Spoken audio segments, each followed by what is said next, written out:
It's on the back table now, so we have handouts of all the sessions so far.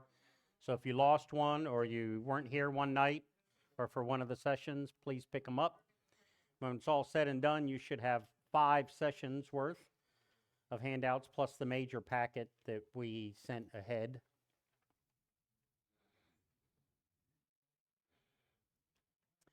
So I don't know what your church doctrine states. I touched on my personal beliefs last night in complementarianism and egalitarianism. What am I? Anybody remember?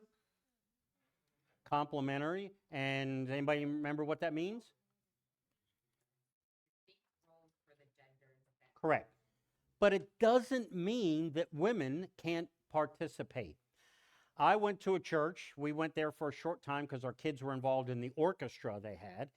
When your kids play the clarinet and the tuba, those aren't like praise band instruments, you know? So we had a church that had an orchestra, a full. So for the 4 years that they were playing the instruments in band, we attended that church, and they were, mentored by godly musicians and got to participate in worship every Sunday playing unique instruments as far as church worship goes.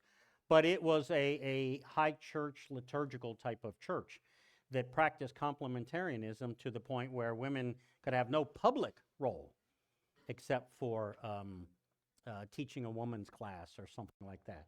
And so I don't hold that that's what Paul meant by that.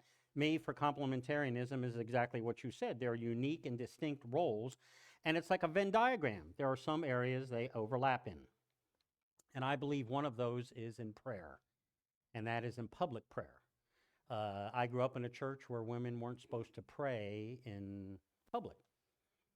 They could have private prayer, they could have prayer in their home, they could have prayer in their a women's Bible study or something like that. But I want to introduce tonight one of my faithful prayer warriors, a person that teaches me about prayer and is very faithful in that. Her father was a preacher for many, many years, a great mentor of mine, my father-in-law. He has dementia, sad dementia. I mean, it's very, very sad. And he just sits and does 2 horrible things all day. He sits and either reads his Bible or he prays. Now, that's the way I want to have dementia, right? Yes. And what is unique is when he prays, it's like all of his faculties are there. Where God has said to him, "You have been so faithful with me," it's like Enoch, and everything else. And although you are clouded in your brain and all of life's chatter and chaos and everything else, when you come to me in prayer, it's going to be clear as a bell. And so I am thankful and grateful that I inherited some of that capability. So, Priscilla, will you open us in a word of prayer tonight? Let's pray. Our dear Heavenly Father, just help us to calm our hearts. We've all been busy today doing various things. Lord, help us to calm our hearts here and be willing to hear what you have to say. Through Steve, we pray that you would help our hearts to be open to you. Lord, you know everything about this church. You know everything that's happened. You know everything that's going to happen. And we're thankful for that. And Lord, we pray that there would be peace in this congregation and healing and forgiveness and learning. Lord, we just pray for this evening and for tomorrow night as we finish these discussions. May it be helpful to everyone here. We pray all this in your Son's name. Amen. There's only one criticism I have of Priscilla's prayer, and actually two. Two. Uh, Number one is, I think I already told this story, at least to some people, is that she won't touch any bit of food until we say grace. Yeah, she won't touch the chips. She won't touch the appetizer. She won't. So I'm like, well, when the entree comes, that's the meal. That's what you say grace for. So we call her pre-chip, and then I'm post-chip. And so one day I was all high and mighty, and I told her, she goes, well, why do you have this philosophy? And I'm like, I got this argument. I'm gonna win this one. So I told her, I said, well, no one cares what appetizer you got. And, when it comes, people aren't paying attention. But when that main entree comes by, everybody kind of cranes their head, right, to see what it is, to see if maybe they should order that or how good that is. And then it shows up, and people are looking at your table, and that's the time to let people know you're praying. To which my wife said, "Well, thank you very much, Pharisee." I lose. Yeah, exactly. So she called me out even on that one. So she knows how to pray and when to pray. And I've given up my Pharisaic ways, pretty much. Pretty much. Now I just take a chip and chunk because she prays forever. And I want something to eat while we're doing that. All right, a little review. Last night was the hardest and longest session. We went a little close to 2 hours, didn't we? Or 2 hours. And it was difficult because there's two components to this, leading and being led. And problems in the church can occur on both sides simultaneously, one or the other, or one precipitates problems on the other side, and there's just too many ways to figure that out other than you can given time. But we gave some principles and all of that. Number one is that there are a lot of unstated leaders in your church, volunteer leaders that are doing a lot of work, some behind the scenes. The people that count your offering each week, the person that writes the checks that pays the bills, your treasurer, things like that. And so, and then the little old lady that cleans the nursery and that. We were in a church that had a lot of children, and we wanted to keep it healthy and sanitized, and so we installed a dishwasher in there. And so we washed all the hand toys after every service. And you don't think about that, but how do germs get spread between kids? Because what do they do with a hand toy? It's in their mouth. And so we had a lady that faithfully loaded up the dishwasher, put it on a sanitation cycle, cleaned it, and then put the toys out for the next session. And so there's a lot of these things. And as your church grows, you're going to grow from family-based rules to community-based rules. And right now, there's a lot of family stuff going on. Not wrong with that, but if you stay stuck there, it's hard to break into a family. And if you do come and you sense that, oh, this church is so loving, they're like a big family, families can be rough on new people. Every son-in-law can attest to that, right? It took me years to get my mother-in-law's approval. I had to earn her what? Trust. And my father-in-law's trust and things like that. And you don't want to make newcomers feel that way. So we move from family-based rules to community-based rules. And community-based rules is everybody's treated the same. Nobody has any safe seats. Nobody has any safe parking spot. When people come in, they're all treated the same. And they're a part of a community, not a part of a family. But we tend to think that family's better. And it is in some sense. But if you're going to make an impact in this community, and that's what we're going to talk about tonight, you got to grow past those things. And I gave the example of having the 12-year-old girl run the nursery. If you're a visitor from out of town and you're going to have your baby, you're going to trust it to a 12-year-old stranger. The answer is no. And so you have to move past that. So some of the things, volunteers, you need to recognize them. Number two, consider whether the church needs to expand or reduce its leadership base. 2 elders is probably not enough for a church this size here. I don't know what your bylaws state. The problem with just 2 elders is either you're in agreement or you're what? Not in agreement. There's no majority, right? It's either disagreement or, in a tie or agreement. And so you need to broaden that. If you don't have them, I get that. Small churches a lot of times say, well, we don't have qualified men. Then train up qualified men. That's not the excuse not to have more. All right, number 3, identify the church's strategy for developing new leaders. Like I sadly said, I had to leave the church I grew up in, go to smaller churches where I was given leadership, and then 10 years later I came back and I became the youngest of leaders. But it wasn't because my home church had done anything, because they had qualified leaders in their 50s and 60s and 70s, and you had to wait for someone to die to get a leadership position. But I came back. So it was so strange. I was teaching a class of young adults. And these are highfalutin Washington, D.C. Bureaucrat, young adults, college degrees. And I was teaching them, and it was a class bigger than this on Sunday morning. It was a large church that Priscilla's dad pastored. And one smart alecky kid goes, what are your qualifications to teach us? Because they were used to what?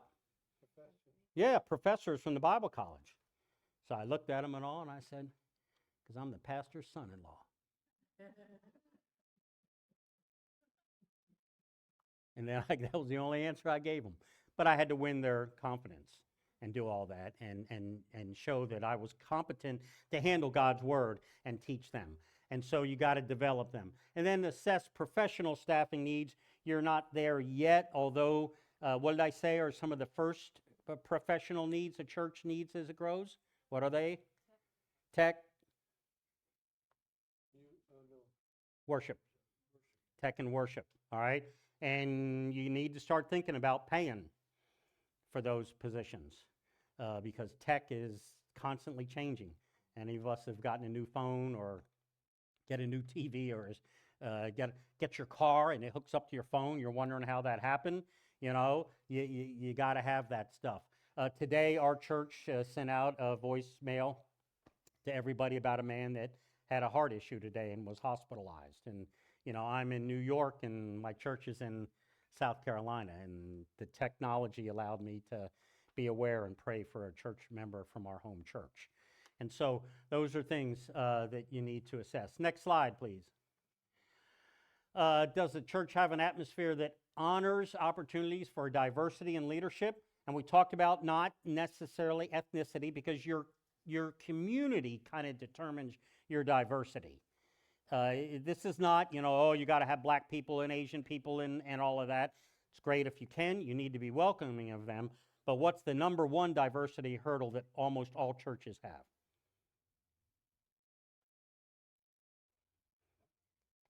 Youth. If we put them out to pasture and tell them to wait, and you need to have a diverse serving congregation. And by serving, giving leadership positions. Our praise team has a 16-year-old kid playing the cajon on Sunday. He's never going to become a worship leader unless he gets what? An opportunity as a teenager, and he's up there. And could we have maybe a better, you know, percussionist? Maybe. Doesn't matter. He's up there, and you know what he's learning? He has to show up on Wednesday night for praise team practice. He has to be on time. He has to wear clothes differently, right? He can't show up in a T-shirt and shorts, although he has. Anyway. But right, because a worship team is a public role of the church. And so these are all good things for a 16-year-old young man to learn, are they not? And it prepares him for full-time service and maybe even being a worship leader someday, because our church is giving young people opportunities to serve, and serve sometimes in a public way. Consider updating your governing documents. Are they prescriptive rather than restrictive? What does that mean? I didn't really go over that last night.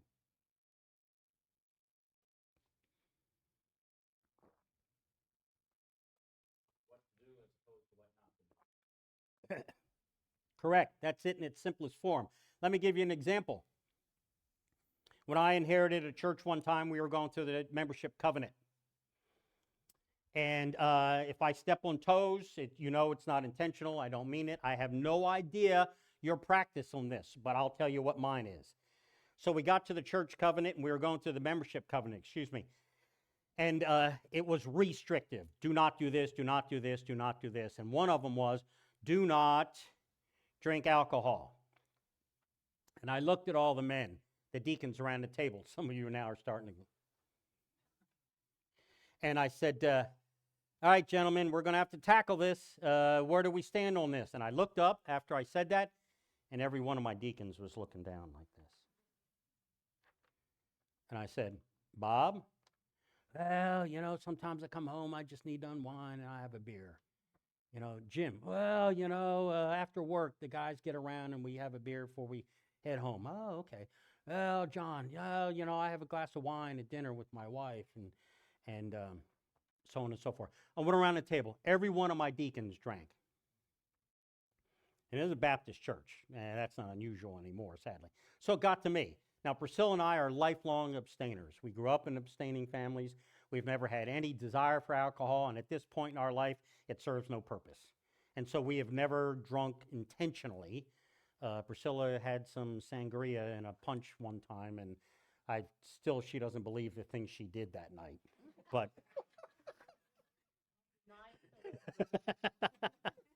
we had to leave the party early. No,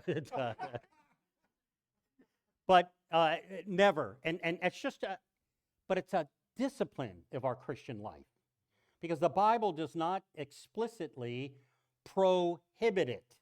It makes some restrictions on it, but it doesn't prohibit it. And so I looked at my men and I said, so it's all right then if I start drinking? And they all said, what? No. Everybody in the church could drink except who? Me. And I said, that makes sense. But I said, let me tell you why I don't drink. It's not because I never have and I think you shouldn't drink. It's what do you want me to, if I had a glass of wine at dinner every night and maybe a second glass, and all of a sudden you called me and said, my son's been in a car accident, he's at the hospital, can you come to the hospital? Do you want me showing up? Exactly. Maybe I've had too much to drive. Maybe I get there and they smell it on my breath. That's not the way to lead, is it? In fact, Solomon prohibited his princes from drinking alcohol. It's in the book of Proverbs. And here's the reason why. He said, because you must be ready to lead at all times. So that's my standard. I'm a pastor/elder. And therefore, I need to be ready to do what? Lead at all times. Help a family that's bereaved because maybe someone's died and I get a phone call. And I've been to a house right afterwards and the body's not even cold yet and I'm there. I do not need to have been drinking prior to that. The other thing is, small town I live in, where am I going to get my alcohol? At the grocery store, at the ABC store, whatever it is. Do I need a church member seeing me? No. So I have a different standard for those things. But I said to my guys, okay, so there's two ways we can handle this. We can drop it and pretend and turn our eyes the other way, or we can become prescriptive, teach the Christian disciplines. So we took that whole paragraph of smoking and drinking and tattoos and, no, dancing's okay. No, I'm just kidding. Whatever all those typical old restrictions were, and we took them out and we said, we'll practice daily devotions. We'll pray for the needs of others. We'll visit the widows and orphans. And we made it prescriptive for all church members. Rather than telling them what they couldn't do, we emphasize what we would like them to do and be. And so that's just a shift in that leadership style. Has the church managed conflicts in productive ways? The Heritage team needs to touch on this a little bit, meaning that that didn't go well. How deep of a dive you take into that is not meant to find out who shot Joe. We had that in the Army where they would say, the general would say, look, that sure went bad. I don't have time. I'm not looking to see who I'm going to court-martial. What I'm looking is to make sure that never happens again. And so even when you look at those negative things that have happened in the church, look at them in a prescriptive way. Let's make sure that doesn't happen again. And sometimes that means changing bylaws to get that way to make sure they don't happen again. Learn ways to develop healthy, realistic decision-making processes and structures. I told you I've been in a church where it was elder-run, and they had one congregation meeting a year. We only voted on the budget and new elders, and if we had a special congregation meeting, if we were calling a pastor. That was it. One regular meeting a year and that. And you had to learn. But this church had a lot of elders, so that mitigated against abuse in or power in too small of a group of people. And so when you have 8 men leading, it helps. So I've also been in a church where we voted on everything. And it was horrible. We had a monthly congregation meeting, and we had to vote, and everything had to be done by Robert's Rules of Orders. And we had to make a motion, we had to have a second, then we had to call for discussion, and then we had to end the discussion, then we had to call for a vote, and it was horrible. But that's what the church wanted. Those are what we call congregational-led churches, at its worst example, where you vote on everything. The fine balance is usually somewhere in between, where you find a way to collaborate. Collaborate doesn't mean give authority or just disseminate authority. It means collaborate. So the leadership, whether it's left or right, learns to collaborate. So, funny story. I'm at a church. We got a van, old 14-passenger van. It's got low mileage because church vans don't rack up a lot of mileage, but it was in bad shape. It was an old, big, long Dodge that's illegal to haul children around in now. The steering, you went like this down the road just to try to keep it straight. It was in bad shape. And so we had almost $200,000 in the bank, and I said, we need to get a new church van. This is not safe. We can't haul our youth around in it anymore. Let's get a new van. And what's wrong with the old van? Well, those old people didn't ride in it anymore. They didn't care, but they didn't want to spend the money for a new van. And so I said, well, we need to do this. So I had a deacon that was really smart and a businessman, and he went and he found us a great used van. So I now needed to collaborate. I knew what we needed. I needed to lead, but there was no way I could just take the money and go and buy it.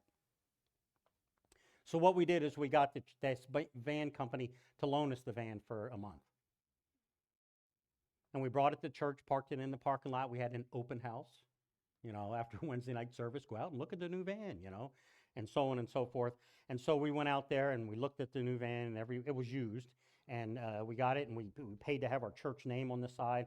It had a back compartment to hold luggage, so if we took the youth somewhere, beautiful air conditioned. It was like you could stand up and walk to the back instead of hunched over and pulling seatbelt things over top of you and everything. So we finally took a church vote. We were a congregationally led church. And I had to do this. I couldn't just ignore the bylaws or do something, and even if I felt it was right and the best thing to do. So I had a vote, and because I had collaborated and worked with the congregation, and most of them had seen the benefits of the new van, it was overwhelming. So, except for one man who was mad because he thought we should start a bus fund. Yeah, right? Let's start a bus fund. I said, no, we're not going to start a bus fund. We're not going to save for a bus for 2 years, because all somebody's going to do is take $10 of the regular tithe out of the regular tithe, and they're going to put it in the bus fund. And then at the end of the year, we're going to have, $5,000, and we have cash in the bank to buy a new van. So anyway, he was so mad, he never rode in that van. We literally went to a senior event. He followed us in his car. Well, that's not all. I was the only bus driver of the van. We had to go through a bus training procedure, and one of my men that had a CDL license would certify bus drivers so Priscilla could drive the children.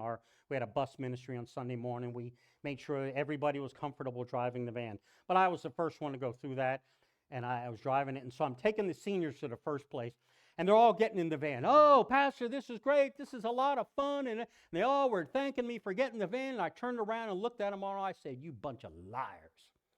You all voted against it. You didn't want this van. Now that I got it, you think it's the best thing that was ever done. True. Now, they knew me, and I could get away with that, and they all laughed. But leading is hard, and collaborating is hard. So here's the one thing my father-in-law taught me. Use time to your advantage. We always feel that we got to make a decision fast. We don't. Because if you make it without prayer, if you make it without collaboration, if you make it without spending time with the people and getting buy-in, it's going to come back and bite you. And you know where it's going to bite you later on. And so I learned a lot of lessons along the way. I wasn't always that way. But I'm not afraid of calling somebody out, Because what I didn't want is the next time we had a decision like that for them same old people to be fighting me the whole way again. I wanted to make sure you fought me this one, we got through it, but let's knock off this fighting. Let's all get together and have unity and move on. So, learn ways to develop healthy, realistic decision-making processes and structures, and that was outside of the bylaws and outside of the budget. So you had to be creative, but yet collaborative to get it done. And lastly, identify the kind of leadership the church needs in the next pastor. Who knows what emotional intelligence is? Anybody heard of it? Yeah, only the young guy. Tell me, what's your definition? Excuse me, what's your name? Okay, Susan, thanks. Mitchell, tell us what emotional intelligence is to you.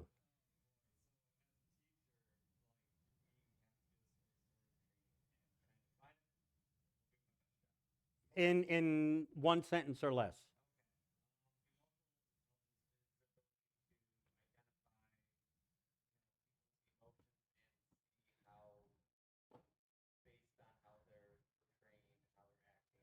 All right, I'll give a simpler one than that. It's the ability to read the room. All right? Make sure your next pastor has that capability. So I know how to read rooms. Some of you last night were leaning forward. Some of you spent a lot of time counting your shoelaces and making sure your shoes were tied.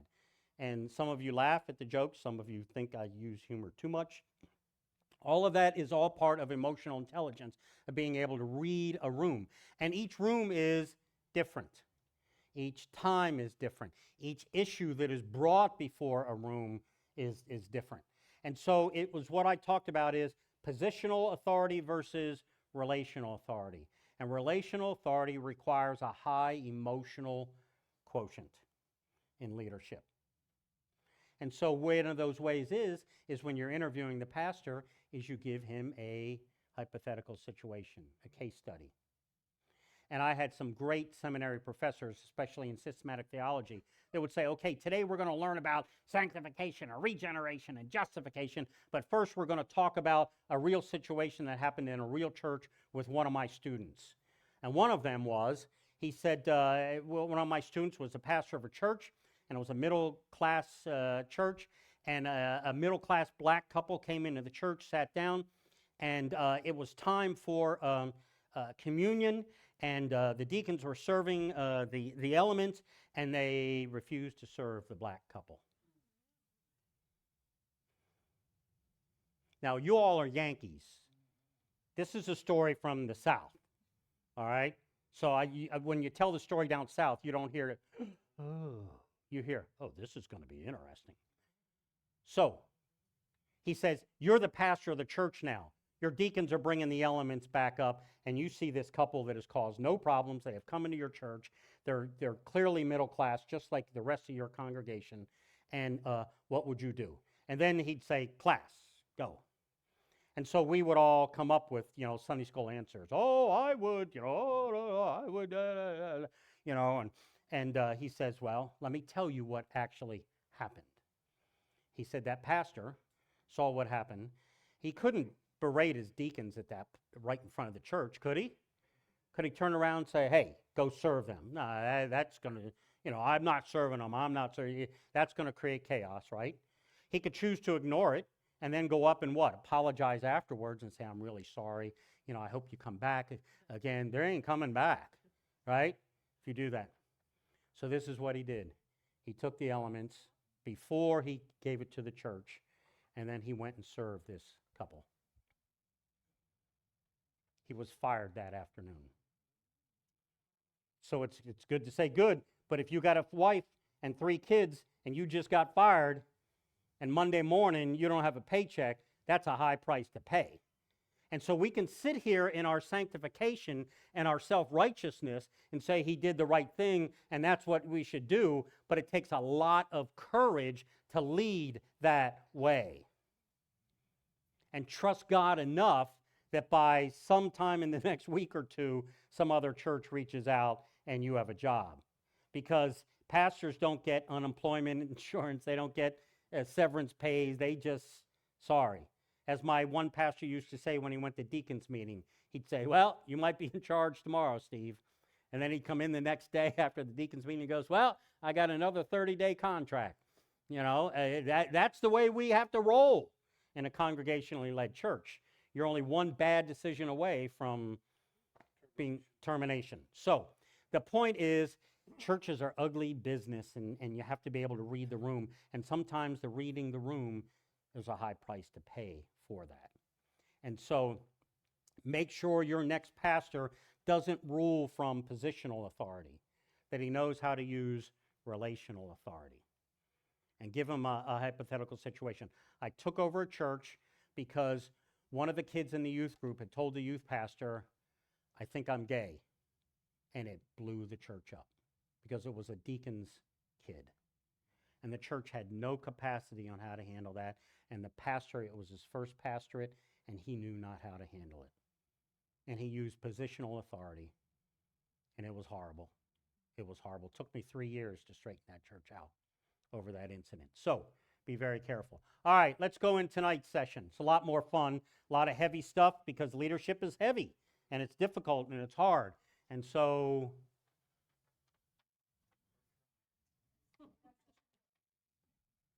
begin slideshow from current slide. Slideshow. Yay, there we go. All right.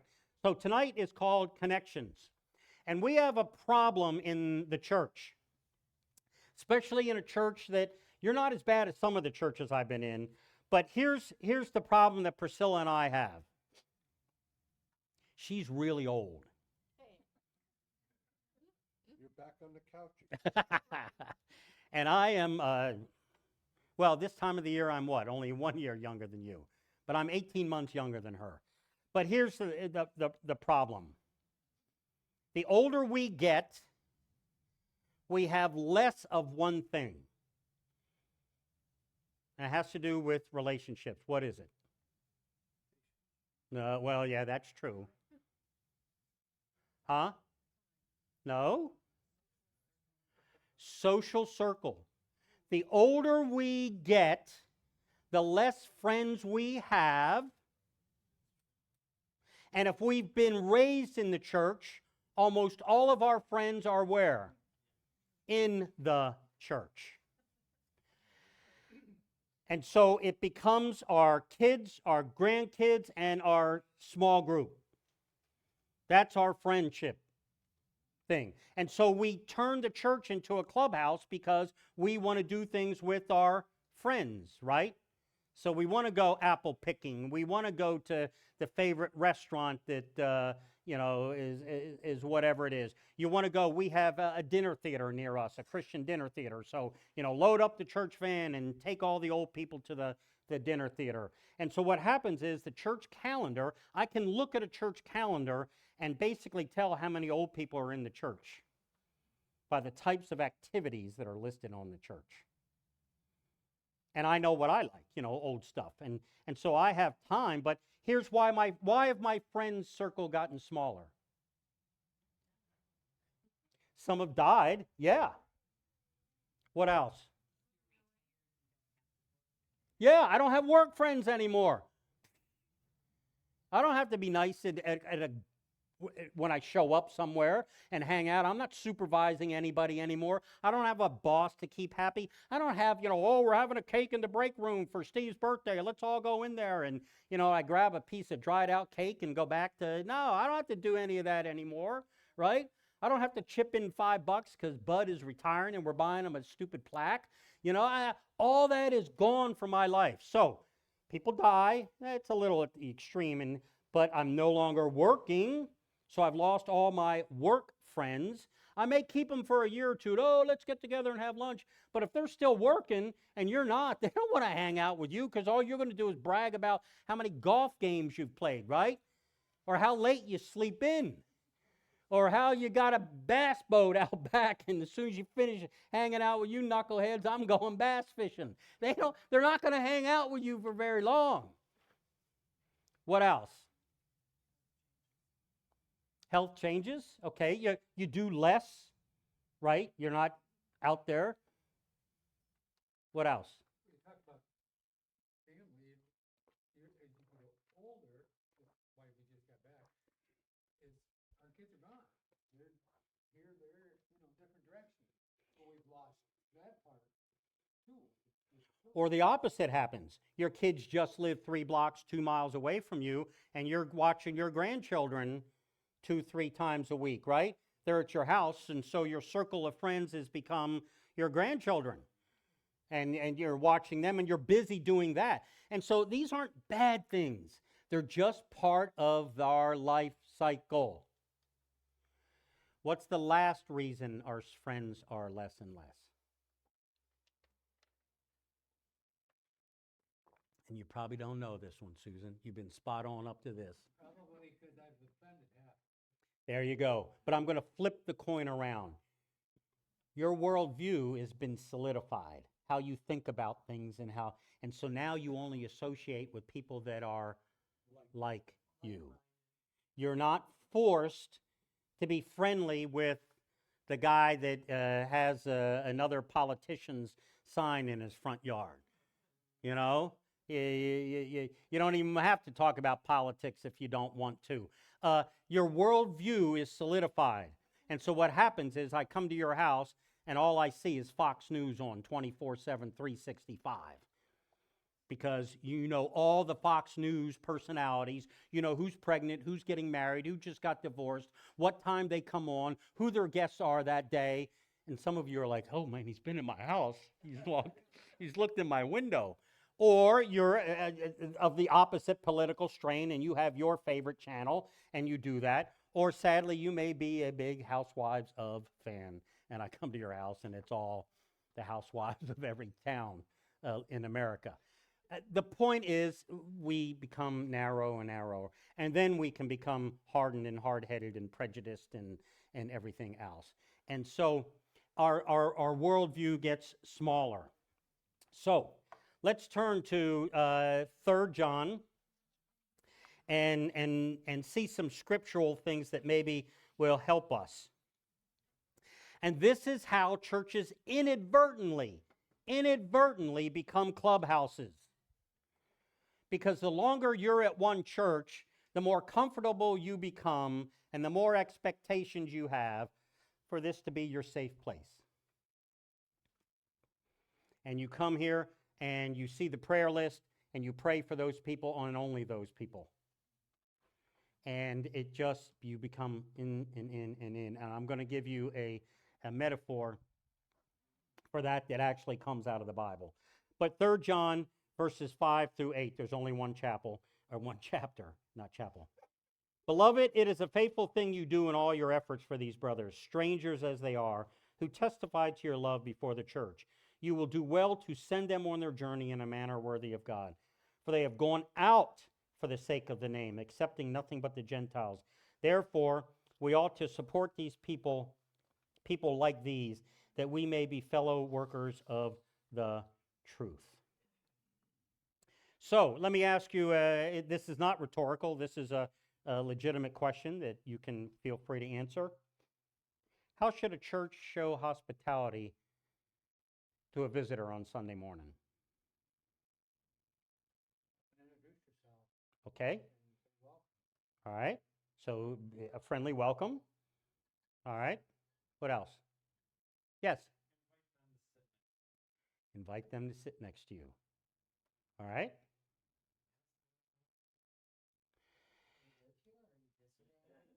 You can get a little bit of background, but most of the time, a first-time visitor is what? It's how many of you go into a store and a salesperson comes up to you and says, hey, welcome to the store tonight. Can I help you with anything? What do you say? Just looking. Just looking. Back off. I don't need that. So that's going to be everybody's first. Back off. So there's a fine line between, and getting in their business or just. So a better way to answer that question is, to ask that question to get information is what we call an open-ended question, not a pinpoint question. We say is, what brought you here today? Oh, I saw your sign out front. Oh, we just moved here. Oh, somebody in the church invited me. Oh, really? Who is that? Then what you do is you don't invite them to sit next to you. You go say, well, let me help you find them, right? You connect them to that one person that they may already know in the church, all right? There may be a lot of reasons. I just felt I needed to be in church today. Well, I'm glad you're here. All right? What other ways can you do that? Get their checking account number. Make sure they know how to give online, right? Yeah. Yes, we've already talked about this earlier. When I'm a Hilton Club or a Hilton Hotel member, and I got a certain status because I traveled for many, many years, and so we checked into a hotel in Jamestown on Saturday, and up on the board was blank member of the day, and there was my name, and they had a special package made up for me. Now I know that, okay, yeah, wow, it's my day, woo. And I told you already the package had, the pen that's only worth one writing thing, but it showed that they were doing what? Thinking and connecting and wanting me to feel special. And because I travel so much, it doesn't. But for some people, that's really neat. Oh, my name was on a board, and so on and so forth. And so in your announcements, here's how I can tell you got into a clubhouse. What did you not do in your announcements on Sunday morning? Huh? Yeah. There's no mention of visitors because you have gotten to the point where you don't expect visitors anymore. And so you do not practice hospitality. You have to practice it. You can't wait for a visitor to come in and then all of a sudden click on and go, oh, hospitality today. I need to, and say, if you're a visitor here today, we are just really excited to meet you. Churches used to do what with visitors? Make them stand up, yeah. If you're a visitor, I want you to be the sore thumb. Stand up. Yeah, let's all greet the visitors today. Then other churches tried other things. If you're a visitor, please be seated. If you're a member, stand up. Then you're sitting down looking up at everybody. Yeah, that's not a good way to show hospitality. So we have to understand that It's church. not just the pastor's job. Correct. So we don't visit on Sunday afternoons anymore. Why? Why is that practice gone out of favor? Yeah. Yeah. Who's watching football? Your deacons or you? I mean, or the guests? But what in the world just happened here?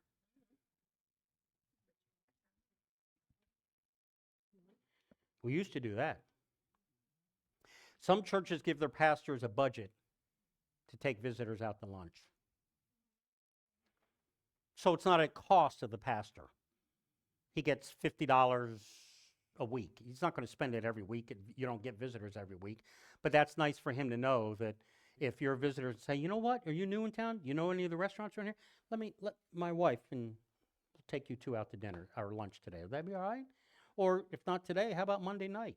Set up a time when you can do that. But don't make it a burden for that person to do that financially. Put that hospitality in your budget to show that sort of thing. And so we need to practice that. We also need to show hospitality on the outside. We need to go out. And that passage talked about sending out people to show. Earlier this week, I showed another way that you can show hospitality. What was that?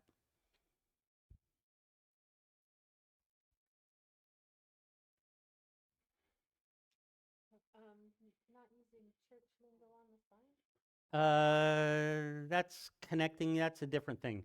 And we're talking about hospitality. Huh? Yes. Going to the coffee shop and buying coffee for the people that are there today. That's going out and showing hospitality, not showing it just in here.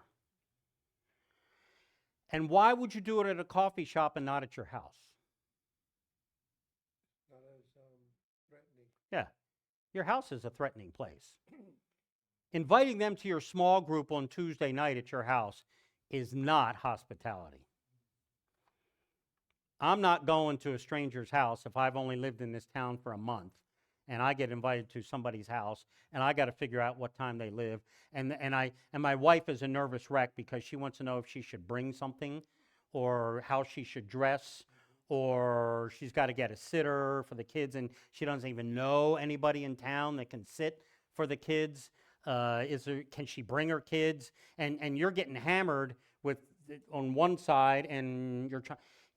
Hospitality today has changed. So, out there is a safer place for most people. Not in their home because you've intruded in there. Not at your home because that's a high risk activity. But the nicest place is to take them out to the pizza place, get them wings, or say, hey, you like wings? Man, we got a great wings restaurant on Tuesday night. Let me pay for it. Come on out. Bring the family. And then you're just going to be in a neutral environment doing that. But see, we don't want to do that because here's where I'm going to give you the analogy. We as Christians are sheep. And sheep are what type of animal? They're a herding animal. And they're very, very picky animals. They don't like certain things and ways of doing things. And so they congregate. And they get protection in the herd. And all the sheep are the same. But you know what those strangers are? What type of animals they are? The Bible calls them goats. How many of you go and buy a goat farm? Do you see them herding together? No. Does the yard look nice and clean? And no. No. And what does a goat farmer have to build out there in the pen? He's got to build little ramps and houses, and they're butting each other. They're like brothers, and they're doing a mess. And so when goats come into your church, who does it make uneasy? The sheep.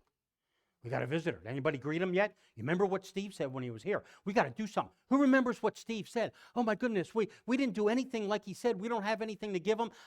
Here, give me that pen. Hey, have a pen, Yeah, we panic because all of a sudden a goat has walked in the door. And then the Sunday school teacher comes out and goes, oh man, we had that visitor as their kid. He is a mess. He was a handful. Of course he's a handful. It's the first time that kid has ever been in a what? In the sheep corral. And meanwhile, the 3 sheep that you have raised and trained and know you as Miss Mary are sitting there quietly. The kid that doesn't know Miss Mary from Mr. John is butting around in there and making a mess and not behaving and not sitting down during story time. And the teacher doesn't come out saying, praise God, it was such a joy to have a goat today. No, the teacher comes out saying, whoo, that kid was a handful. And you develop an attitude of not hospitality, not knowing how to minister to goats, but only wanting sheep. Because that's what we have become. And so we need to break through that. And so Acts chapter 16, verse 5, we all know it. It says, so the church was strengthened in the faith and they increased in numbers daily. You need to understand that first century church, goats were showing up every week. And what type of people made up the first century church? Do you know? Jewish? Historically? No. Well, okay, let me rephrase it. Yes and yes. Okay, that's 2 broad, good Sunday school answers, but what were they in real life? Let's not give them their ethnicity. Let's give them... Economic, you mean? Yeah, that would be one way, but what were they? Poor. What else were they? Uneducated. What else? Dirty? Dirty. Okay, you have all already fallen into a bad stereotype, and you don't know the book of Acts. What was the problem with the church in Corinth?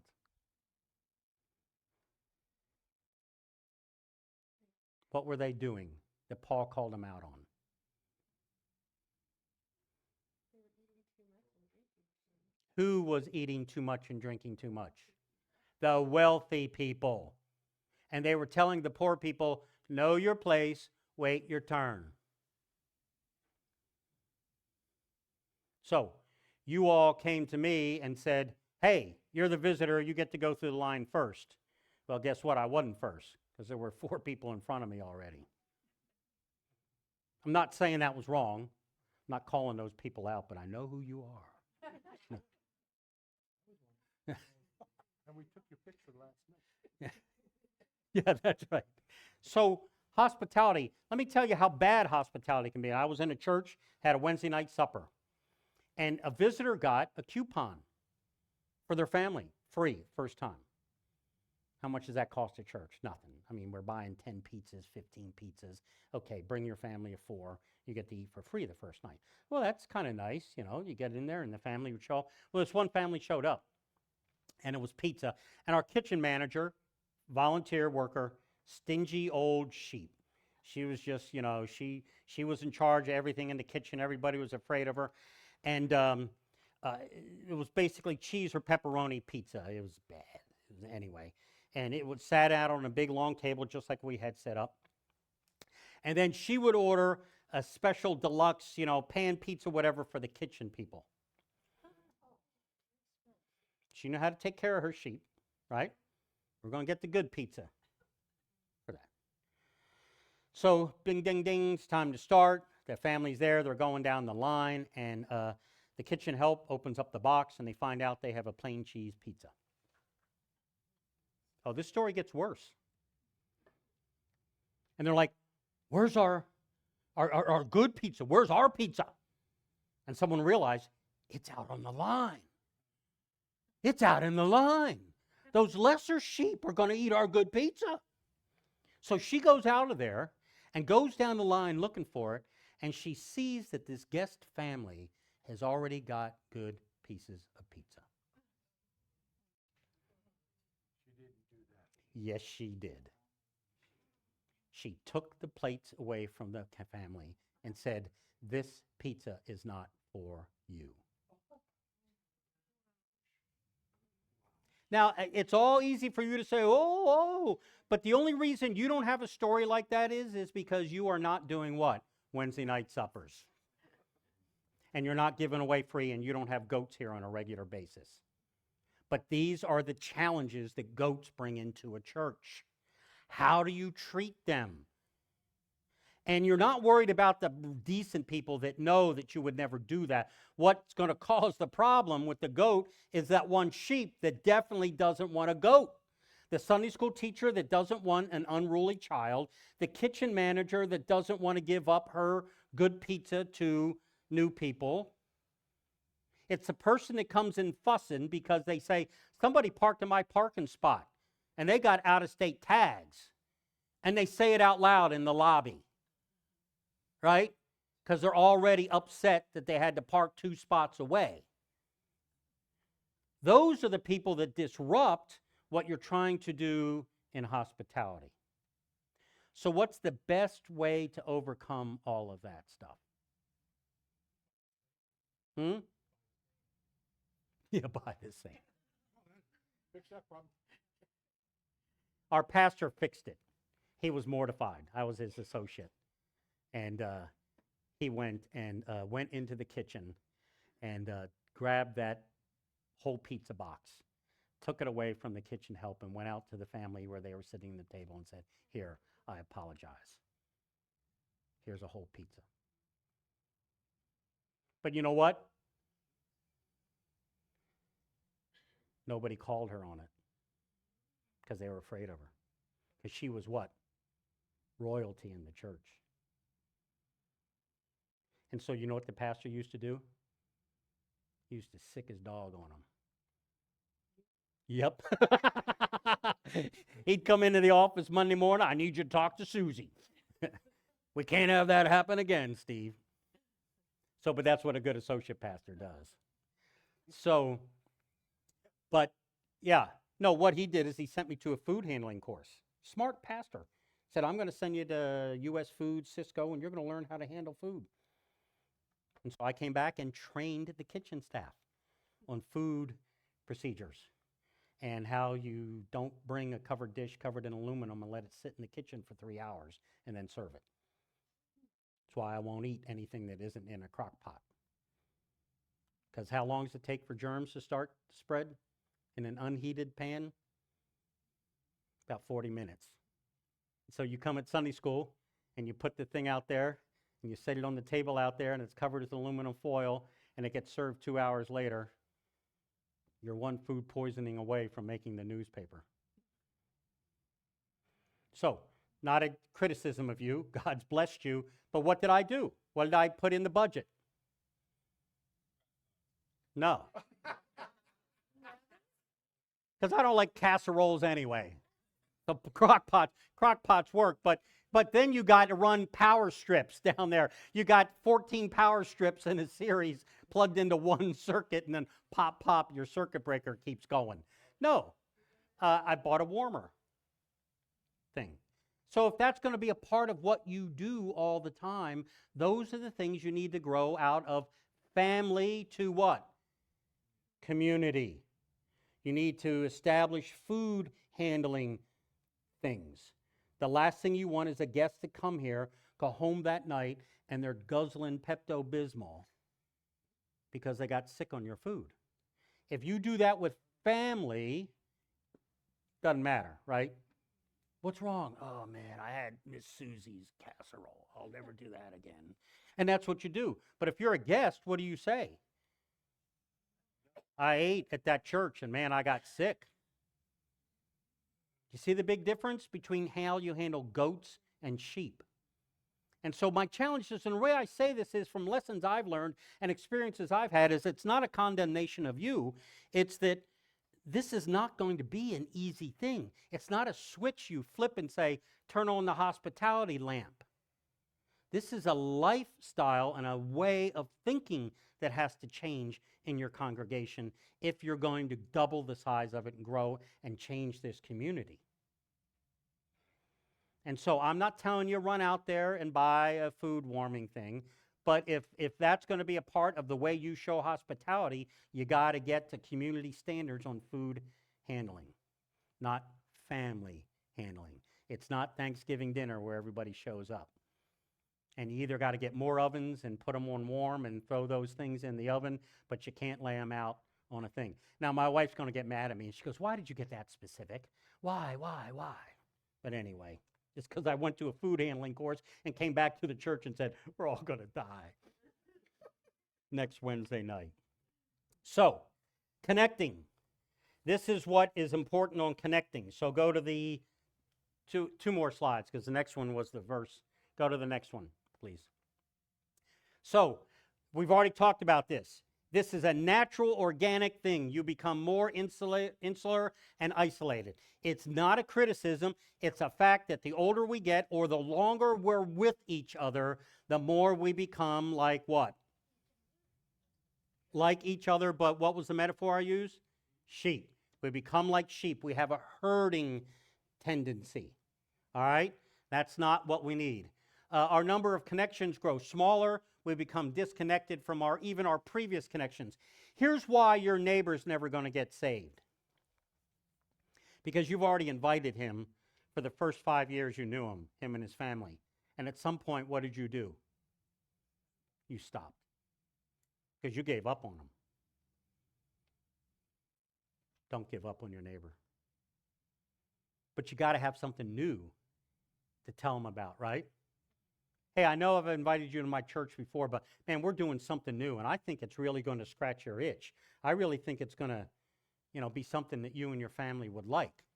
But if you're just if you're the Mexican restaurant down the street and you're not doing well, and you change the sign to an Italian restaurant, and you walk in there the first night thinking it's going to be new, and you see the same waiter and the same cook and the same owners, how long is that Italian restaurant going to last?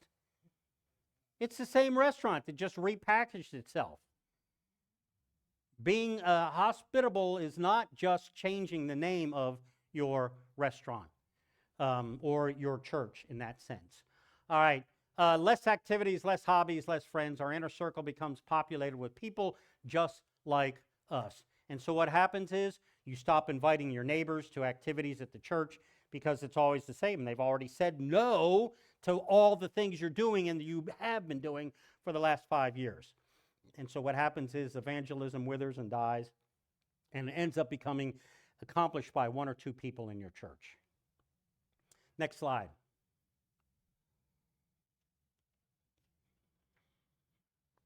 So, you already said it. Connections cannot be pastor driven.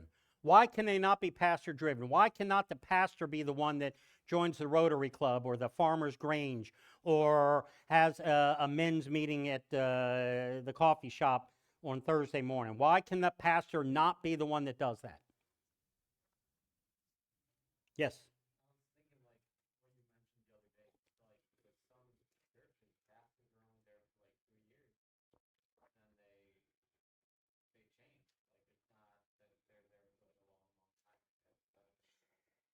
That is you kind of put it backwards, but you're close.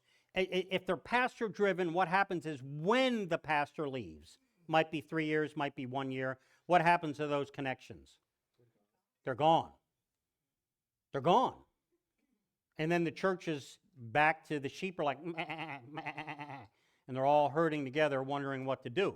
Because the one sheep that you sent out to go and do something is now gone for whatever reason, whether it's 1 year, 3 years, or his family has changed or something, then all your connections disappear. Your web is small with just one, but if Right. everybody's involved, your web is huge. So what the pastor has to do is say, on Thursday, he grabs one of his elders and says, come with me, we're doing the coffee thing, and I'm going to be there for about 3 or 4 weeks, and after that, you're taking it over.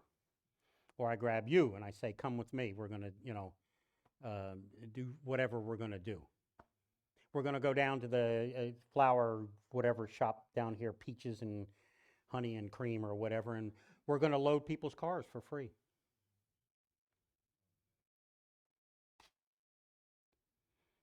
Who are you? Do you work here? No.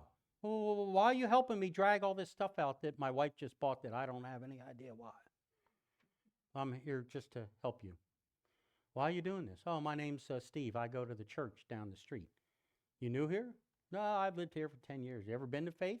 No. Why don't you come?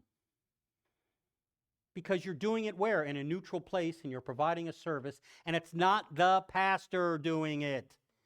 Do you see how hospitality can work? And you can create new connections just as simple as that. And you might ask for permission from the owner, but I'm sure if you have to, and you do, what's he going to say?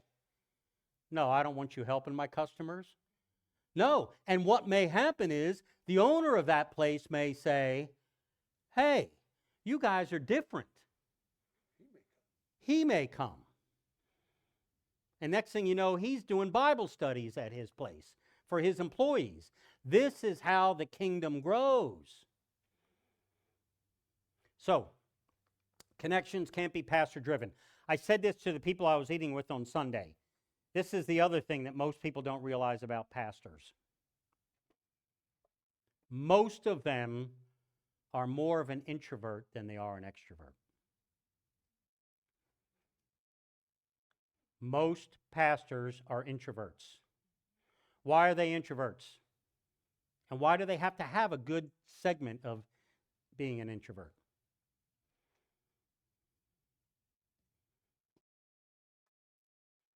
So you got to understand the psychology and the emotional intelligence of your pastor. You know why he's an introvert?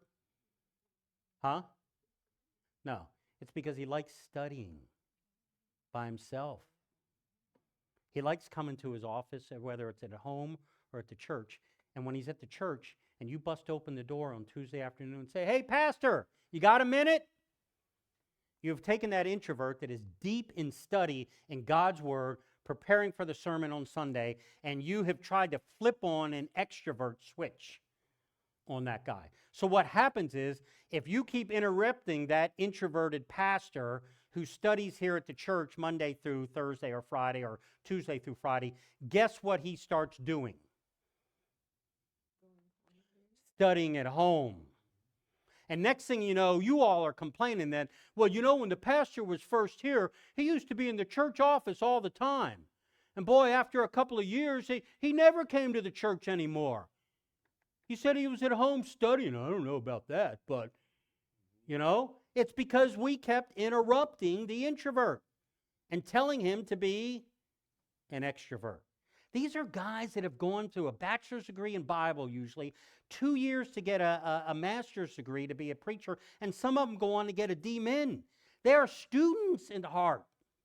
They love to be in God's Word. They love that. And you want them to be the best preacher ever and break down every word, every verse, every passage for you, and you're happy with that. And then on Monday through Friday, you want him to be party man. And so what you got to find is a balance. Or if he's an introvert. So what do you do when you ask in the pastor interview? Say, how do you prepare for your sermon? How long does it take you to prepare a sermon? What sort of environment do you need to prepare for your sermon? You don't think about that. What you want to know is whether you signed a doctrinal statement, show me your education, what other churches have you worked at, and you're not asking him what kind of man he is. Now, as you can tell, I'm really an introvert. We were at a restaurant yesterday, breakfast, and I always yak it up with the waitress and talk to him and find out everything. And so she came by, and I was jokingly, I said to Priscilla, well, I'm an introvert. And the waitress goes, oh, no, you're not. She'd only known me for 5 minutes, served me coffee and a plate of scrambled eggs. But some pastors are extroverts. We went to a church that had a wonderful pastor, an extrovert. Everybody loved him in town. He was the chaplain of the football team. He was always out and about. If your kid was in a play or had a dance recital, he was there. And he had a Corvette that he got when he was in college. And oh man, everybody knew the Corvette. Blah, blah, blah, blah, blah, blah, blah, blah, blah, blah, blah. He'd pull up and all the youth loved him. Oh, he's got the coolest car. And they'd run out to the parking lot and they'd love on him. And he was a big guy. He played football for the University of Miami, a big D1 program. I mean, this guy was larger than life. And if you had a small group meeting, he'd pop in right at the time you were having refreshments. He had that on his clock. Okay, small group 1, cupcakes at 7. Small group 2 is, finger foods at 8. I mean, he knew, and everybody loved him. But guess what happened on Sunday morning? His sermon sucked. Because he prepared it at 2 or 3 a.m. on Sunday morning. And he came in, and you could tell he had prepared it 7 hours before, and he was tired. You get what you want, right? What do you want? The extrovert that everybody loves in the community that's out there all the time? Or the man that's in the Word that prepares that? You can't have both. And if you have one, what do you have to do to get the other?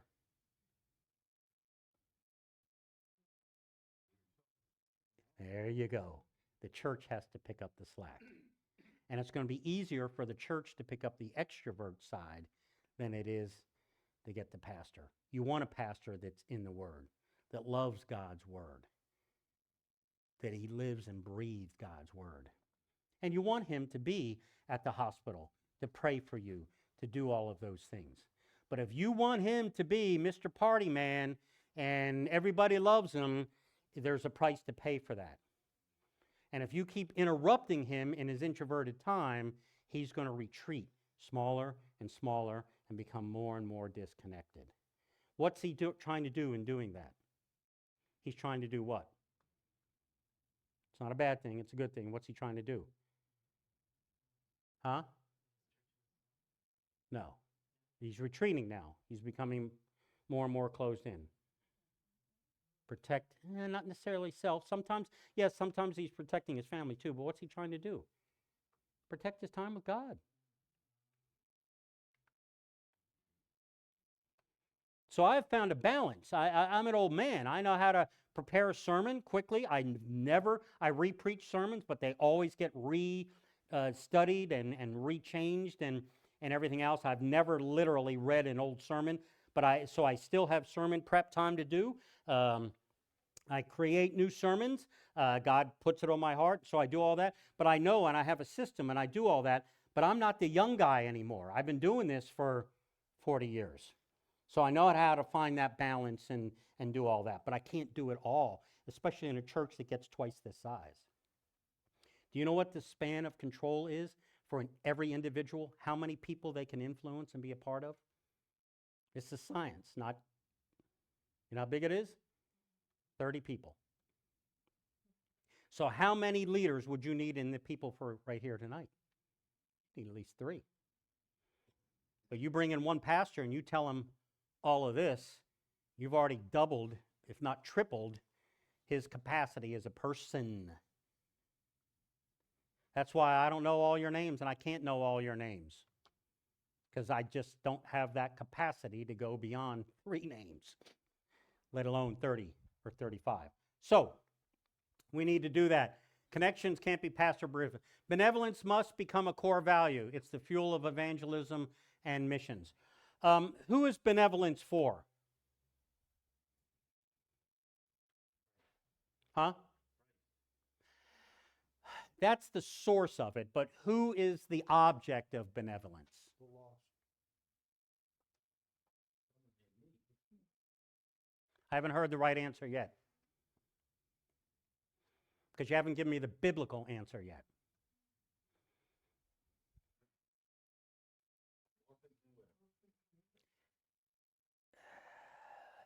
Oh, you're getting close. You're getting close. Here it comes, huh? The sheep. What was the question? Who is benevolence? Who is the object of benevolence? It's the people of the church. And see, we've got it flipped around that we think benevolence is if somebody comes in the door and says, I need gas money, I need money for food, and then all of a sudden we get real spiritual about our money, and we go, well, I don't know if I should be given this. You might go out and buy what? Drugs or alcohol or cigarettes with it. And so we get real judgy all of a sudden but that's because we're not applying benevolence. What was in the first century church? Who was their primary responsibility? It was not all widows and orphans. It was widows and orphans of the what? Church. And here's how benevolence works properly. If all of your needs have been met, people will notice that. Because your testimony will be, oh man, I was in a jam last week and I didn't know it, and so and so. And one of the ladies in my small group came and helped me out. Really? Yeah, it was really neat the way that happened. Oh, I didn't know. Or you're in the hospital and all of a sudden your small group comes in to pray with you, and the lady next to you or the man next to you has a curtain in between your bed. He hears everybody praying over you, and after you all leave, 10 minutes later, that guy goes, who was that? And you go, what? The deacons of my church, the elders of my church, they came and laid hands on me. Really? Why'd they do that? The testimony just pours out of acts of benevolence. It's not putting a name on a prayer list and saying, I'll pray for you. It's showing that. Now, some people have the gift of benevolence. The gift of benevolence.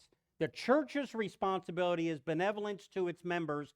Gifted people with benevolence are the primary ones that can go out and help others. But that is clearly a spiritual gift that is not levied on the entire church. It is supposed to be exercised individually. And so, Priscilla and I have that gift. And we can sense it in people and read it, and we've told you examples of how we've been out in the public and we hear about that and we reach out to these people. That's a spiritual gift. But you know what? I don't lay that back on the church. I don't go back and do all that. Now, it would be nice, as we shared that example of maybe, hey, can we help you? How can we help you, Steve and Priscilla? Not pastor and pastor's wife, but Steve and Priscilla. How can we help you? That's what a church can do. But benevolence, take care of yourselves, each other. And a prayer list is not taking care of each other. I hate prayer lists. You know what one of my pastors called the prayer list? actually called prayer meeting an organ recital. You know why he called it an organ recital? Preacher, will you add Steve onto the list? He's getting his pancreas, a biopsy on his pancreas tomorrow, and we just need to uplift him in prayer. Hey, preacher, can you put my neighbor Susie on the prayer list there? She's having a hard time breathing, and we don't know whether it's COPD or what. Can you? And so we list everybody's physical ailment, their organs, and we ask for prayer. And here's the sad thing, and here's why that kind of benevolence and that kind of prayer work doesn't work. So that night, maybe everybody prays for Susie. Maybe everybody prays for Bob's pancreas. It's great.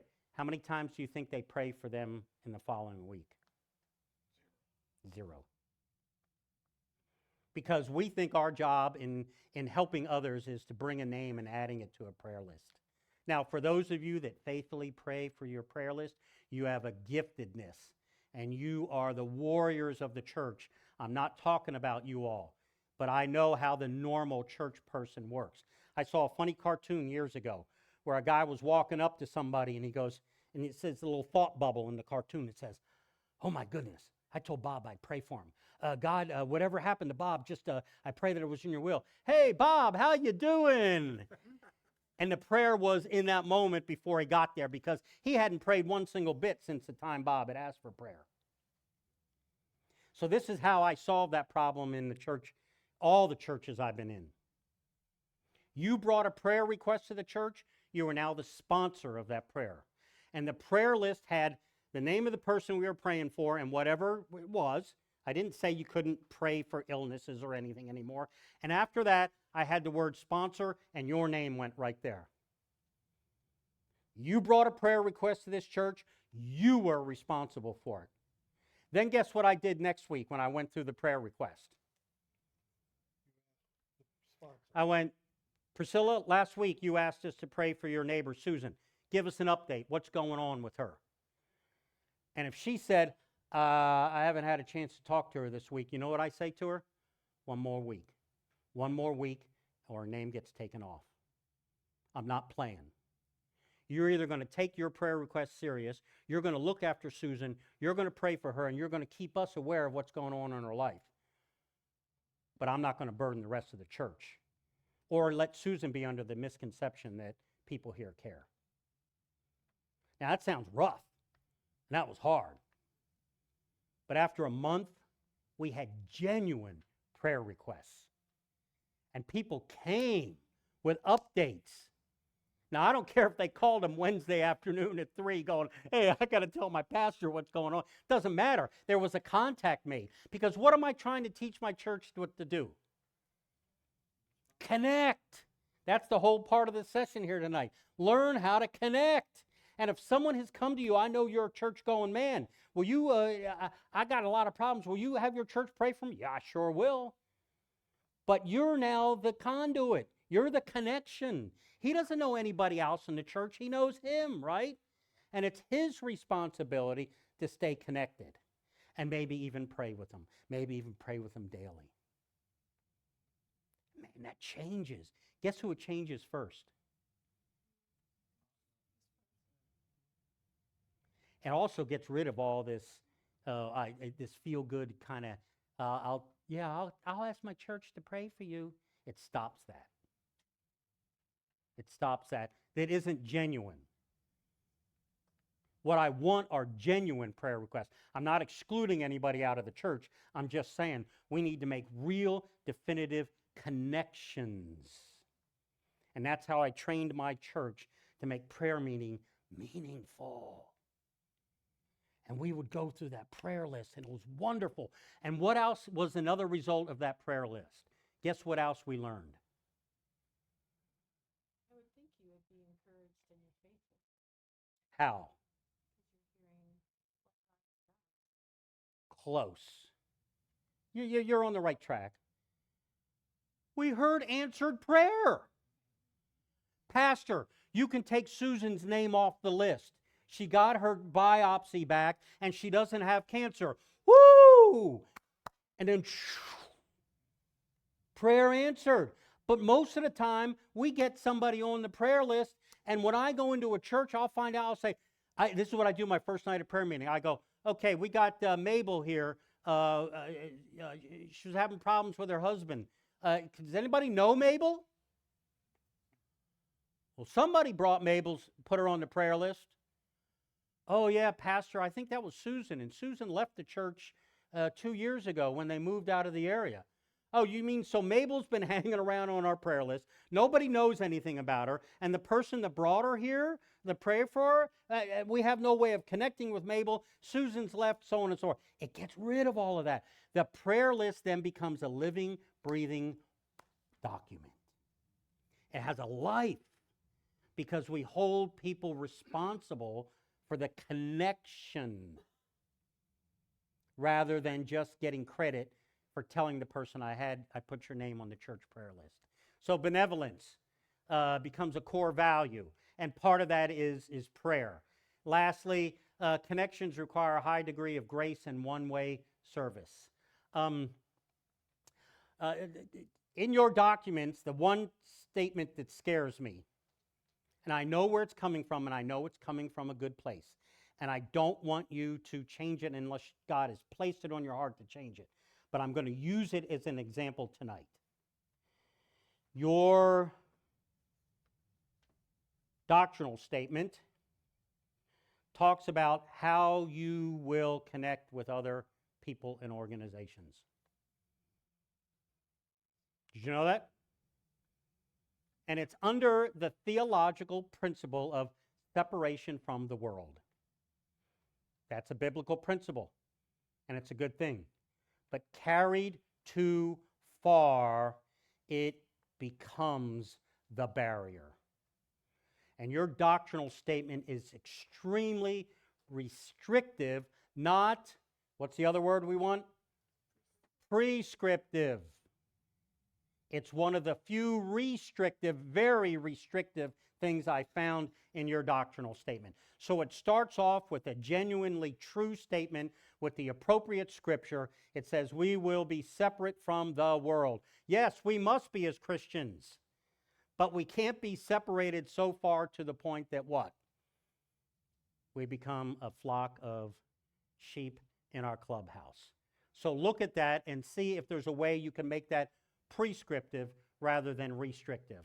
So you have like-minded organizations. You can do that. You guys you support a camp. What's the name of it? Yeah, good thing. Okay. Samaritan's Purse, do you do that? Okay. Crisis Pregnancy Center, you support one of those, don't you? That's good. But you know what your doctrinal statement also says? But these are one-time things that must be addressed and looked at. They are not to be permanent. Now, I get the principle behind that because an organization can change, right? But here's the part. Samaritan's Purse, is it a Christian organization? How do you know that? We support the Operation Christmas Child, and they send it to all. Oh, is that a Christian? Is that unique to Christians? Is that unique? That you're not answering my question. Is getting a shoebox together uniquely Christian? Do only Christian groups put together shoeboxes? Do religions of other types do shoeboxes? Do secular organizations do shoeboxes?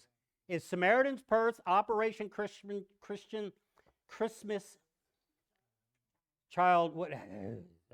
My brain's out there and I need to bring it back so it can match my mouth. Shoebox, it's not strictly a Christian activity.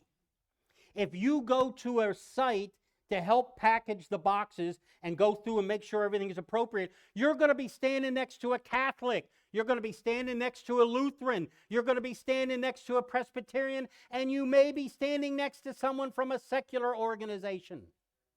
Now, I'm not saying get rid of Samaritan's Purse. What I'm saying is your doctrinal statement says we're going to be pure and we're going to be separated from the world and we're not going to work with worldly organizations, and you already are.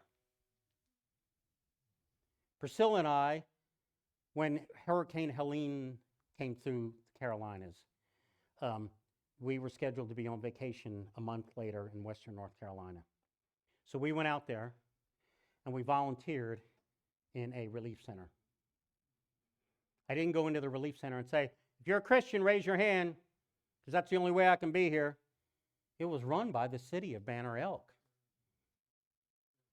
I was doing Christian benevolence outside of my church. And Priscilla and I worked that day, and we heard stories from all walks of life. Rich people that lost their house, poor people that lost their house, Mexican housekeepers that no longer had a job because all the condos and timeshares had been wiped out, and now they had no jobs or cleaning services. All day long, we stood on our feet, working for a secular organization, a government organization, acting in a Christ-like way. Don't make these things restrictive. Make them prescriptive. So be careful of that, and I bring that up. Crisis pregnancy centers, great. And there are good secular organizations to be a part of. There's nothing wrong with belonging to some fraternal business organizations. Know what they're about, know what they did. I belong to the Optimist Club. We had a bad oath. It borderlined, almost being anti-Christian, okay? But I ended up becoming their chaplain in doing that. And I was spread throughout the entire community as far as, businessmen. You can do that. But I was there not as the pastor of my church. I was there as Steve Erhart. They knew I was a pastor. So there are secular organizations that are doing good things that you can be a part of. So make sure you know how to be with goats. That's what all of these bullet points are about. Next slide. All right. So now's the time for reflection and renewal. Remember, I'm here tonight to motivate and prick you in the sense of, and goad you in the sides to say, think differently about your church. This is a time to do this. This is a time of transition when you want to create a healthy environment to handle the changes you need.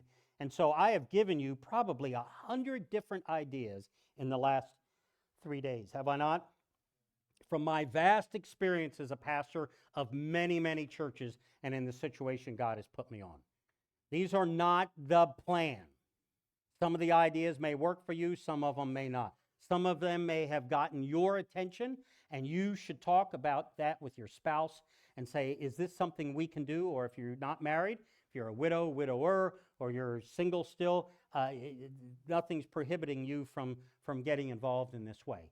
But you can let the people of this community know who you are without changing the sign out front, without painting the church, without changing your name.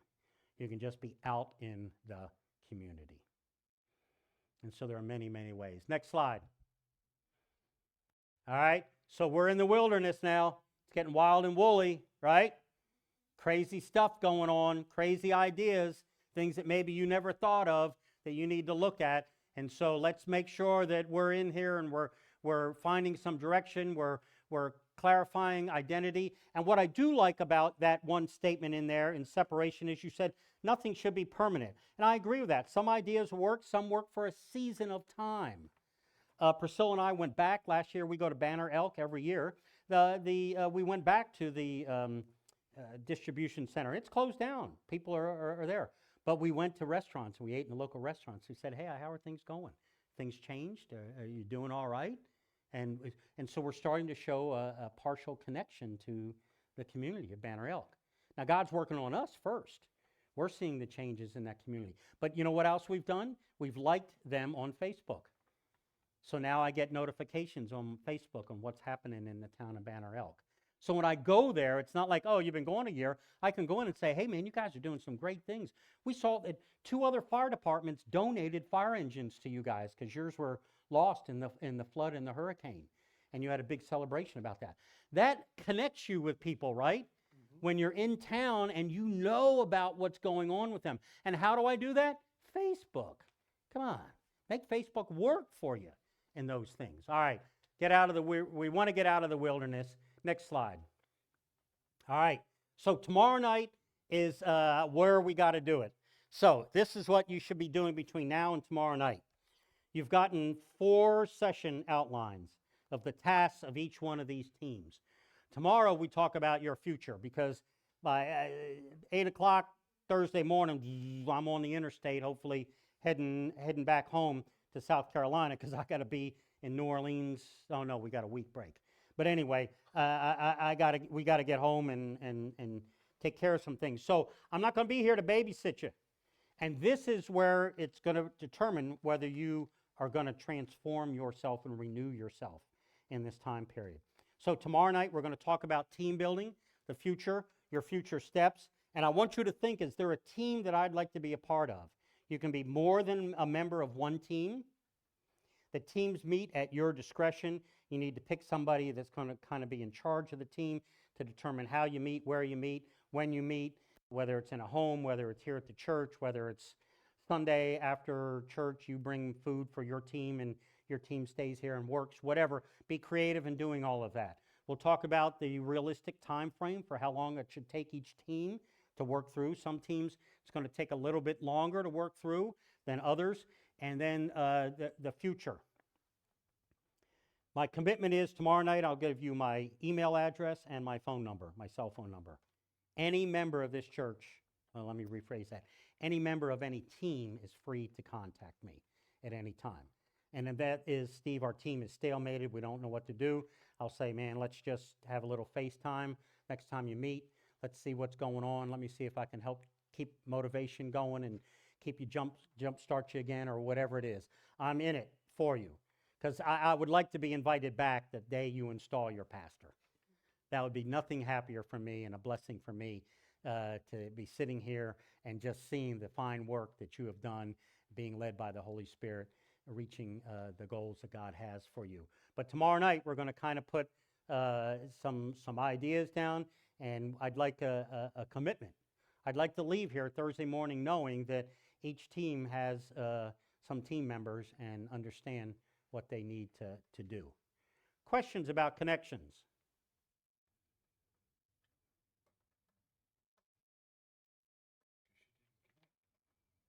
Yes, sir. So when you touched on this connection a couple days ago, you mentioned a missionary couple by name and Yes. you didn't talk about that tonight yet. So the team would be then going through everything that like what the church has supported, who do you supported, and then whether we continue that? Or? Yes. Yes. So what you're going to do is document your connections. You're going to document your formal connections that you already have. So that would be Teams for Medical Missions. It would be that Asian couple. It would be the Crisis Pregnancy Center. Are there any more past those three? Water ministry? Formal. What is, so talk to me. What is that? Raise money to drill wells in other countries. But what's the organization? Water, okay. So what you're looking for is to document not what you do, but who you work with on that. So if it's water for wells or money for wells, whatever, you got to document that. So when the pastor comes in, he knows that maybe he sets aside a Sunday for that. And that's their Sunday, and maybe someone comes and speaks to that, or somebody in the church that was responsible for doing it and says, yes, last year we raised $700. I reached out to the ministry. They used our $700 to put in 5 wells in Zambia. And that's the problem. We don't have this loopy sort of thing. People give the money and we go, ooh, we raised $700. The church treasurer writes a check to Water for Wells, and off it goes, and then the church people do what? Huh? Forget about it till next year, and someone says, hey, it's that time of the year again. We need to raise money for wells again. Oh, everybody reach deep. You know, we're going to pass the plate till it's filled up. No, you want to do better connection than that. And it's beautiful now. You almost had the technology, but not quite. When we did the Zoom call, you all could see me. I couldn't see you. So maybe there needs to be an investment so you can get it 2 ways. So I don't know who this Asian couple is. What country do they serve in? Indonesia. So we work out a time on Sunday morning. Hey, we connect with you at 10:20 on June 15th? We'd love for you to give the church a little update on what's going on. And next thing you know, you see that family up there on the screen, and they're talking to you all, saying, hey, we really appreciate you guys as partners. It's really nice. Connect with the formal organizations you have. Have you had Dean come up and give a report from his last trip to Jamaica yet? Good.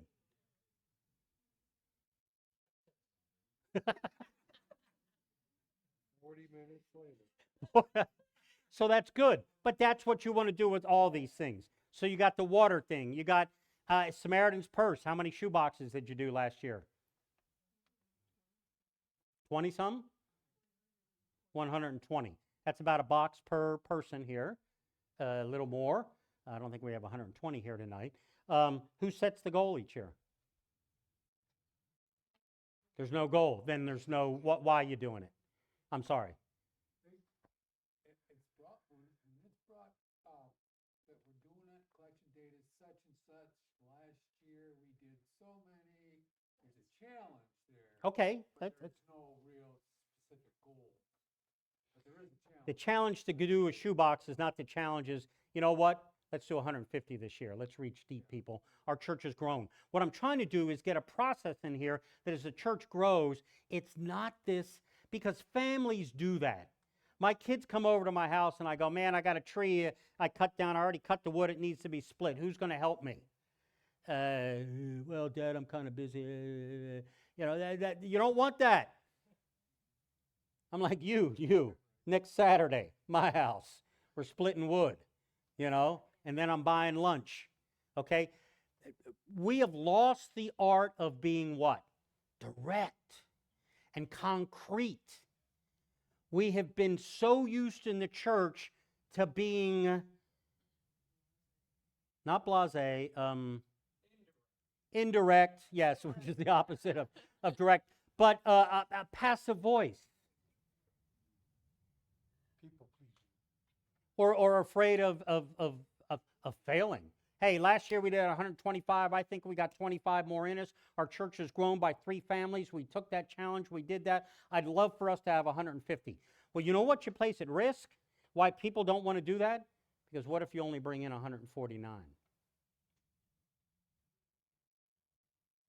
We get embarrassed. And so we become risk adverse rather than testing God to meet the need. Where do you put the shoe boxes? No, I knew that was going to be the answer. So when you build a shoebox, where do you put it when you bring it to church? Huh? It better be up front here, week after week after week, and you build a pyramid, and you got a board that says 110, 115, because there's always somebody that ain't going to do it until the last minute, right? And he wants to be the one that brings in the 125th box.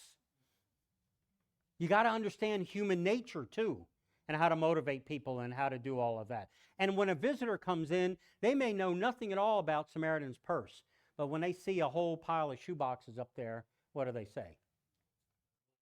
Or they see Franklin Graham week after week, day after day on TV talking about shoe boxes. They have no idea what it is. They come in and see those iconic shoe boxes there, and they turn and they go, oh, your church does the shoe boxes? And you go, yeah, we've been doing it for 10 years.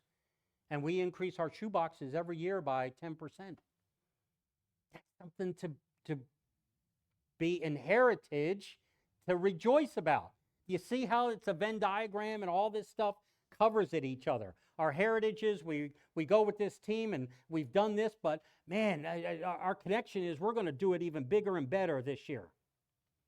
And those are little things that you do. So good question. Did that answer your question? Build positive connections, meaningful, direct with that. And that will help your incoming pastor. And you have the technology to get a lot of this done. Anything else?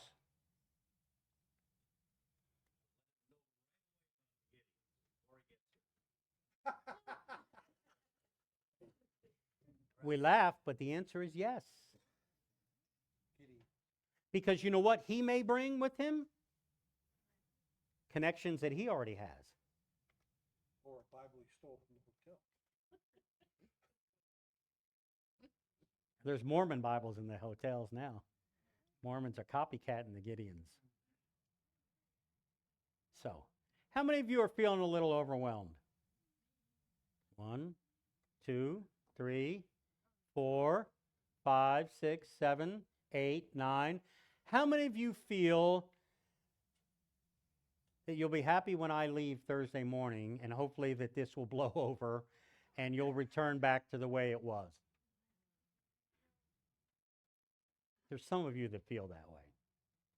It's just statistically you feel that way. We're going to know by tomorrow night. And so pray about it tonight. Think about what team or teams you'd like to be a part of. All right? You work at your own pace. You work on your own time. I do not have I'll share with you timetables. You're going to be a little surprised at the timetables for these things. And then I'm going to gift you at the end a pastor interview booklet on how to properly find a pastor. And you'll be able to look through that and be a smart church in looking for that pastor rather than just looking at resumes and being impressed and hearing one sermon and saying that's our man. You got to go deeper than that. Yes, ma'am.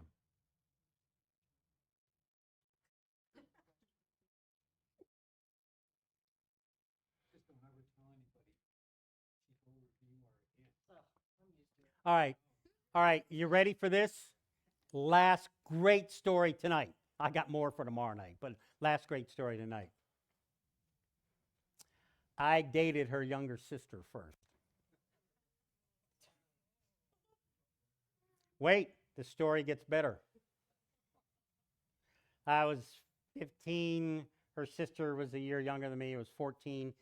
Guess who drove me and her sister to the movies on our first date? Yeah, Priscilla did. she sat right behind you, right? No. So Priscilla's in the front seat driving the car, taking me and her sister to the movies. And I'm thinking, I might upgrade. And I did. So she married a fine man, and they've been married 46, 45 years. Yeah, somewhere, not a couple of years behind us. But, yep, I upgraded. As Priscilla tells me, you were just in Lung Junior High, or you didn't know nothing. Had to wait for you to get to senior high with the big boys. Get your own driver's license. Tell them who got you there. You took me to get my driver's license, too. I'm a kept man from the beginning, aren't I?